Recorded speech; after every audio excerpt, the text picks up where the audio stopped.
Tingnan nyo mga kabayan, no, kasabay ng pag-boom ng negosyo ni Diwata dito sa may mismong pwesto niya sa may labas ay marami na rin pong nagtitinda, no? May maliban sa nag-ice cream, sa nagmamais, nagmamani, ay talagang meron na pong iba-iba dito nagtitinda mga kababayan. So ganito po dito yung ating nasaksihan sa pagdami ng customer ni Diwata.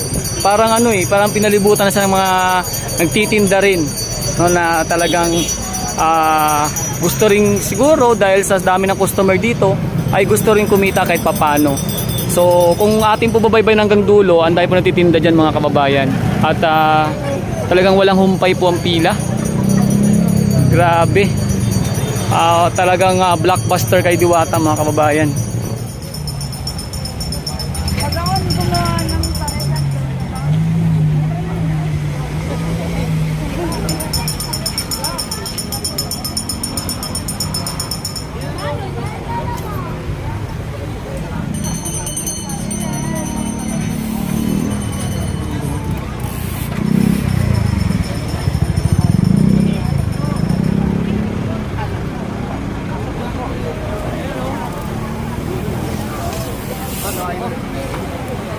Live ba yan, live?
Sana naman in-interview ko siya.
Mga kababayan ko, yan yung pila dito sa parisan ni Diwata.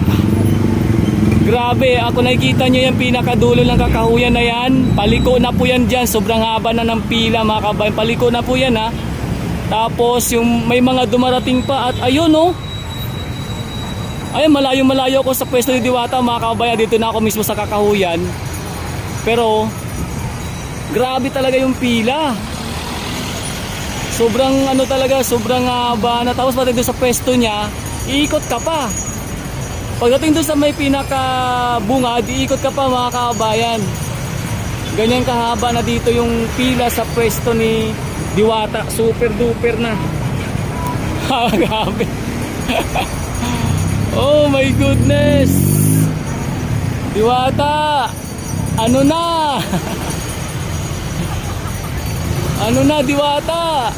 Naku po. Ang dami mong isi-serve. Ayan oh. Paikot na dun oh. Ala. Ngayon lang ito nangyari mga kain. First time po ito nangyari ngayong araw na ganito ka dinagsa ang parisan ni Diwata. Grabe.